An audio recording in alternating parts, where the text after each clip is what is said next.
So today we're going to have another Wisdom from the Porch series, and today is about how to forgive yourself. We all have a satisfaction associated with doing something that somebody finds useful.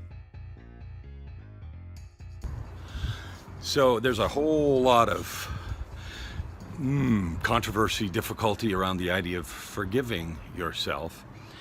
Every self-help program in the world talks about how important it is to forgive yourself. And there's a lot of misunderstanding and confusion about what that means. Sometimes people hear it as excuse yourself for whatever things you did or didn't do that you feel so bad about, that have been blocking your progress and your personal growth. And there's a world of difference between excusing yourself and forgiving yourself. So let's talk about what what this is about. When we carry, every person's done things that they're not happy about. Sometimes they're big, ugly, messy, wrong, just and other times they're smaller.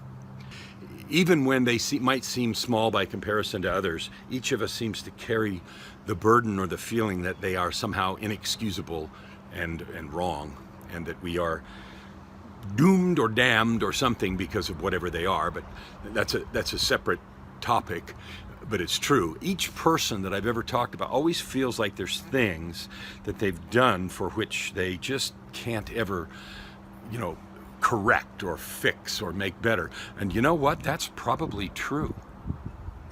You probably have done some things that you can never fix, that you can never make better, or certainly never take back.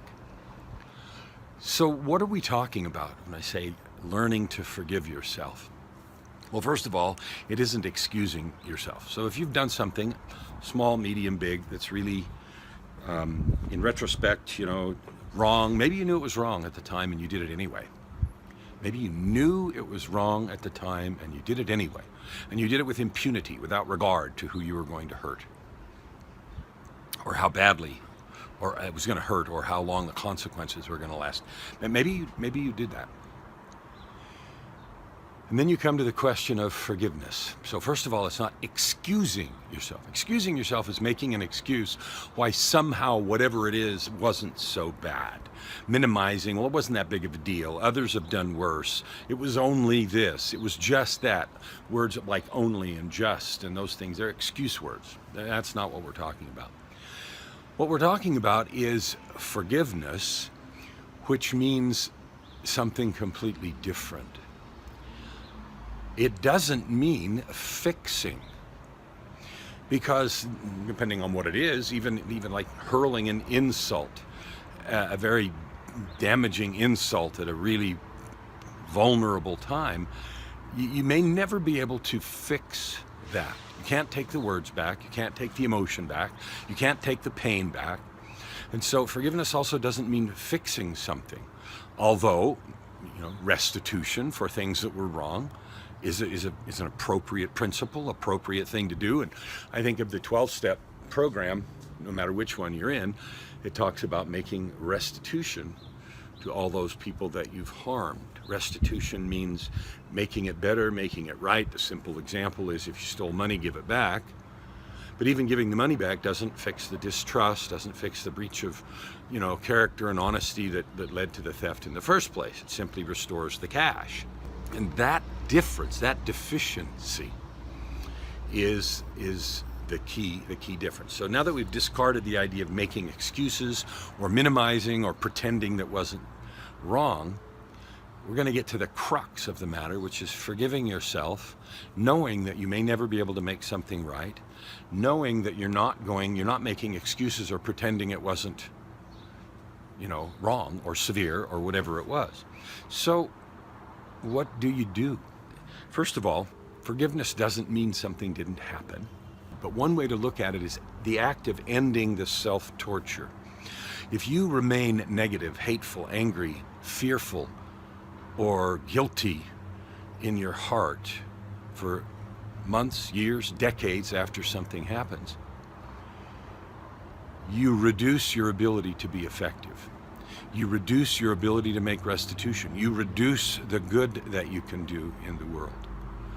Forgiving yourself is an act of acknowledging the wrong that you did, whatever it was, small or great, trying to understand and mitigate the consequences, returning money, apologizing, doing all of those things, and then making a choice, a decision that your future days, because we can't rewrite the past, so your future days are spent in a productive and powerful and creative and good way. You may not be able to ever fix that. We've fixed whatever it was, and I know that. But the way to forgive yourself is make a determination that the rest of your energy, the rest of your life, the rest of the power and goodness and gift that you have will be spent in doing something positive and constructive.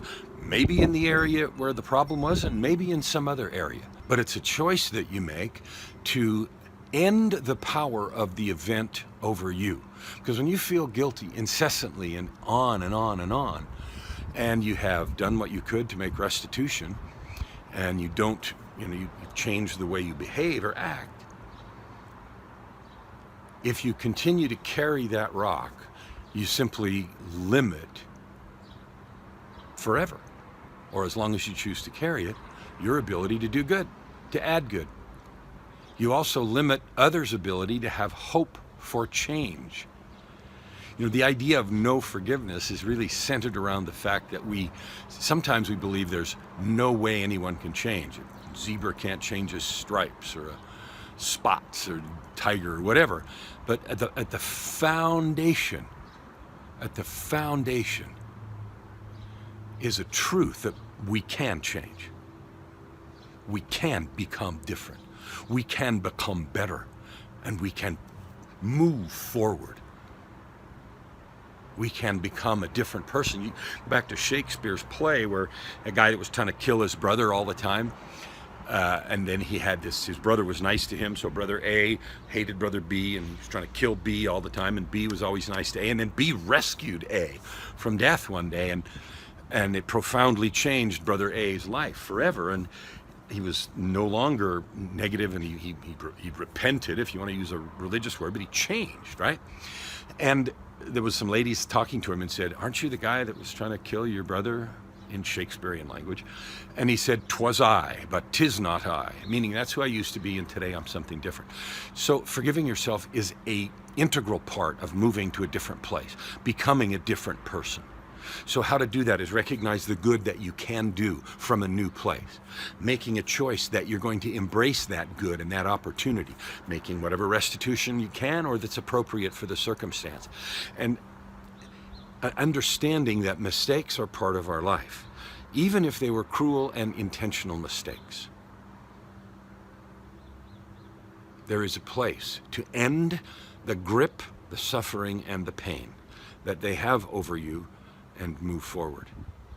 Now, in the religious context, if you think about the mission of Jesus Christ as a savior, then that whole thing is tied into that there's a mechanism by which he remits those sins, if you're talking religiously.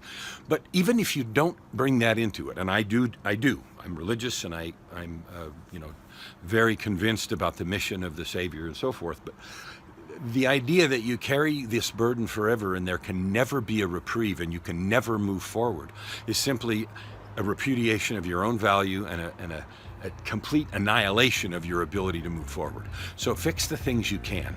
Change the hatred into love of future service you can provide.